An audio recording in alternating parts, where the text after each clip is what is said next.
అసలు ఎడారి మతాల దరిద్రం మాకు అక్కర్లేదు.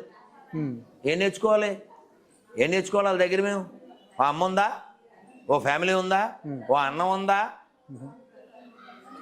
సిగ్గు లేక హిందువులు బుద్ధి లేక వాళ్ళ దగ్గర పోయి తినేది.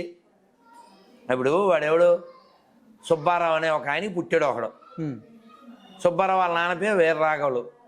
ఎవడు పుట్టాడు? ఓ చవట, వాడి పేరు విజయకుమారు. ఎవడు పుట్టాడు? హిందువులకేనా? ఈ ఇంటర్వ్యూలో అడిగాడు ఓ యాంకర్, మీరు 50 రోజులు తిండి లేకపోతే, ఇప్పుడు మీరు గొర్రెలు కదా, మీకు తిరుమల తిరుపతి దేవస్థానం భోజనం పెడితే తింటారా అని. అబ్బే విగ్రహాలు పెట్టింది మేము తినం అన్నాడు. నేను కింద కామెంట్ పెట్టాను, ఒరే హిందువుల వీర్యానికి పుట్టావు కదా, చచ్చిపోరా, ఆ బాడీ వదిలేయని. హిందువుల పేర్లతో బతక్కు. విజయ్ అంటే అర్జునుడి పేరు, ఆ బాడీ వదిలేయండి. నీకు హిందూ పేర్లు కావాలి, మరి పేరు చివర రెడ్డి నాయుడు అది ఇది తోకలు కావాలి. హిందూ దేవుళ్ళ పేర్లు కావాలి, తోకలు కావాలి, సర్టిఫికెట్లో హిందూ కావాలి. ఇది నీతి లేని బతుకు కదా, వదిలేయండి, ఆ బాడీలు వదిలేయండి రా. మీరు గాడ్ అనుకునే రాడ్డుగాడు ఎవడో ఉన్నాడు, వాడిని అడుక్కోండి కొత్త బాడీ ఇమ్మని. వాడు మీకు పేరు కూడా పెట్టలేకపోయాడు చవట. ఎందుకు మాకు? ఏం నేర్చుకోవాలి మేము? ఇప్పుడు చెప్పు. సో ఇదే విధంగా నాగేంద్ర కదా, కింద కామెంట్లు భలే ఉంటాయి, ఎంజాయ్ చేది. నెక్స్ట్. సో ఇదే విధంగా ఎట్లా అంటే నేను ఒకనొక పాస్టర్ జాన్ పాల్ అనే పర్సన్ నేను అడిగాను. అబ్బో మణికంఠ అతని పేరు.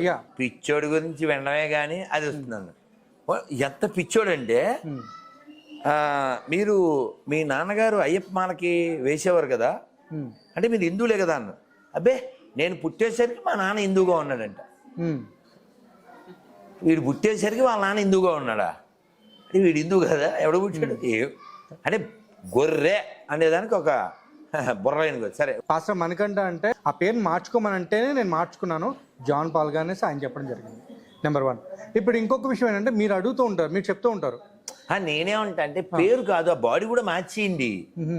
హిందువుల వల్ల వచ్చింది కాబట్టి ఎందుకు అది బాడీ? వాడిని అడిగి, మీ సర్వలోక సృష్టికర్త ఉన్నాడు కదా, వాడు గాడిద మీద కొట్టించుకున్నవాడు, ఊహించుకున్నాడు, పోయించుకున్నాడు. ఇవాళ తెలుసా కిస్మిస్ లేదు అక్కడ, వాడు పుట్టిన చోట బెత్లహాంలో నో కిస్మిస్.